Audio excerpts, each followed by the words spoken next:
Thank you for taking the time. How's your day going aside from talking about yourself and this great movie over and over and over again? My day is going fantastic as it usually is. I'm feeling very blessed today. Hashtag blessed. And Yes. uh, we are talking full disclosure on Halloween. It's a Halloween friendly movie, but it came out last month. Did you realize Yes. when you were making it that you kind of had a Halloween perennial, something that every year people could watch this time of year? Well, yeah, I would like to think and hope that when people are ready around Halloween time, they want to watch Wineville and that it is and becomes a cult classic. That is my dream. There you go. So when did you actually film and wrap on the film? We filmed it in, oh my gosh, it was a year and a half ago. So not this past July, but the June before last. And Yeah, it's been like a 3-year process, really, from pre-production to production to post-production to getting it out there. It's been almost 3 years. right, you have the distinction of not only being the face of the film on camera, but directing it. And you've had success before producing and acting and all of that. But do you know outright that you want to direct and star in the film?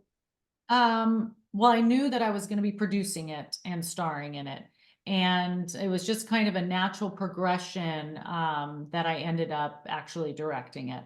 But the only reason why I actually was okay with it is because alongside me was Richard Shankman, who wrote the script and who Hmm. is an amazing director, writer, producer himself. So I had him as my mentor every step of the way. I thought you were going to say, because alongside me, I had my son, because we see you in the film. And he was on the other side. And he made my life easy because he came to set prepared and was a great little actor, along with everybody else. Everybody else uh, was so fantastic. I'm so lucky that I had actors that were professional, that came to set, prepared, ready to go, and got it in the first and second takes. Wow. Can't Yeah. say that for most productions, that the people get along and they do the job well. Yep. Yep. Okay. Yeah, it was fantastic. And getting the housekeeping out of the way with it. For some filmmakers, the best way to support a film is to get it on this service or that service or DVD. What's the best way to watch the film that benefits you and the team? Well, I think with any film in the theater, but it already had its theater run, so now we're streaming. But of course, surround sound, right? You want to have a big screen and surround sound. I'd rather people watch it on their TV than on their phone or their computer, because having that surround sound and then the big TV is just it engulfs you in it, right? You just want to be immersed in it. So that's the best way to watch it. And In with someone that you can hold on to. There you go. In terms of your career, though, and speaking of horror, Baywatch was the first really big credit. And then, of Mhm. course, Starsky and Hutch was a big deal. But so we primarily saw you in more comedy and lighthearted kind of things. But since you've been growing and growing as a producer, should we expect more horror related things for you as a producer and a director?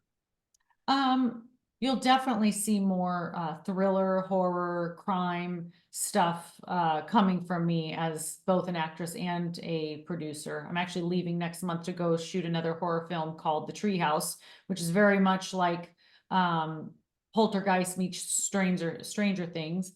But it's just something as far as me and my mind and the way that my sick and demented head works. I have a book of all of my outlines of different films and show ideas, and they really are they're pretty demented. They're down in that thriller, horror, crime genre for sure. I'm just what comes out of me is just pretty crazy. So that means you are thinking a couple of projects ahead. That's what I'm hearing. Oh, always. Yeah, I have my idea book that I write in all the time. Have you always been that way? Yeah. The sick and demented part actually was a progression from when I was 6 years old, because my family is very huge into horror films, very huge into Halloween. And my very first movie was The Exorcist, watching with my mom, and then went on from there watching all the Rabid, The Brood, Sleepaway Camp, like everything you could imagine. That's just what we did as a family. We watched horror films. So my crazy sick mind was, it started at a young age. Mhm. Yeah, so it's just a progression of that. Well, I was thinking in a different direction when I was Oh. saying, are you always like that? Because 20 years ago, the stars of the films generally were not writing or directing. And I think it Mhm. was maybe the Apatow revolution where the person would star in one or two films, and then you'd realize that they had a bunch of things on the slate as a director, producer, writer, Yeah. etc. So in other words, it wasn't really always possible to write and act. But other people, you find out it was the grand plan from all along. So, for example, when you were on Baywatch, did you know, Mhm. hey, one day I want to also be the creative person? Well, I could even go as far back as 6 years old. When I was 6 years old, I was putting on performances in my parents' living room. I'd set up chairs and I'd go around to all the neighbors and sell tickets. I was writing songs in my room. I was, creating the skits. It's just something, again, that's just I've done my whole life. It's just I come from a very creative family. My mom is an artist. And her grandfather is an artist. Like, it's just we're in that kind of creative vibe. That's the way I've always been. And aside from the films, the upcoming production, all that, is anything happening on the entrepreneurial end? Because I have read about the shoe line you used to have, or Mhm. maybe still have. No, Okay, I still have the shoes. you still have the Yeah. shoes, not the shoe line. Is Yeah. anything though coming up for that, or is being a mother and a wife and producing and acting, is that plenty? You know what? I used to try to do it all, because I have a vineyard. I was creating my own wine. Create I mean there I have, again, a whole plethora of like ideas of things that I've created and I want to create, and I started trying to create all these things. But then when I realized you can't something's going to fall short. And the thing that I love the most is filmmaking. So I had to cut the ties, cut everything else, and now I strictly focus on my kids and filmmaking, and that is it. Those are the two things. My job in life and my goal in life is to raise two wonderful human beings, gentlemen who are going to do something good in this world. And right behind that is filmmaking and creating stuff that I'm proud of, that I create out of my own mind. So that's number two. But that's it. That's all I have time for. Should we expect your son in the next film? He would, but as long as he doesn't have to audition, he's tired of auditioning. He just wants to play football now. Right. He wants to get the offers. He's Exactly. And I said, offer. kid, that's what we all want, We all want everyone just to send us offers. Fair. Well, last Yeah. question before I let you go has nothing to do with Wineville and how proud you should be of it. It's what's the last concert that you went to? Oh, I just went to the Creed concert, and Creed was playing with Fuel and Lit, and I'm probably missing someone else, but Fuel, Lit, and Creed was the last concert I went to, because it wasn't that long ago. That sounds like a hard concert to top because of the hits, the volume, Uh-huh. and the crowd was probably very happy there.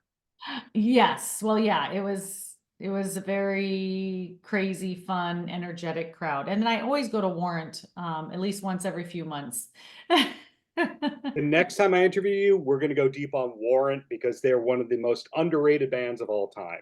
Oh my gosh. Well, Jerry is our very good friend and neighbor who created the band, Yes, Jerry Dixon. And he's also in my boyfriend's band. So they have a band called the Wine Snobs, and he is their bassist. I did So, not know. I knew Jerry made soap. I think he used to make wine. So is he your connection to the wine industry? no, so Eric's the one, Eric Eric Turner. Turner. Yeah, yeah. the guitarist, he makes the wine, or made the wine, and I met them all because they're all good friends with my boyfriend, so that's how I met them. Yeah. My mind is blown. I got Yeah. into the Warrant bubble by writing a book about David Lee Roth, and one of their big tours was opening up for Roth. And Oh, wow, cool. Well, they are the nicest guys you'll ever meet. and Such great guys. and the small world of it, to rudely interrupt you before I let you go, is Yeah. Kevin from Lit used to play in Janie Lane's band. So Okay, so sometimes yeah, I know Kevin very well. So I that's will, why we even went. That's why we went to the Creed Lit Fuel concert, because we know Kevin. and Kevin Small took the world that you just photos. mentioned him.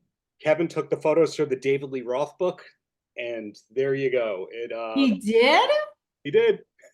Oh, I'm gonna have to ask him about that. That's cool. Well, I'll say hey to him for you. Congrats against on Yes. Wineville, and looking forward to whatever's coming next, whether you're on camera, behind camera, or just coming up with the whole thing. And if people would go to winevillemovie.com, I would love it, because we just got our DVDs and you can get an autographed copy, which has all the bonus features, the actor auditions, all that awesome stuff. So please go to winevillemovie.com, get that, or it'll also take you to where you can watch it, Amazon and Apple and all that good stuff. Paltrocast.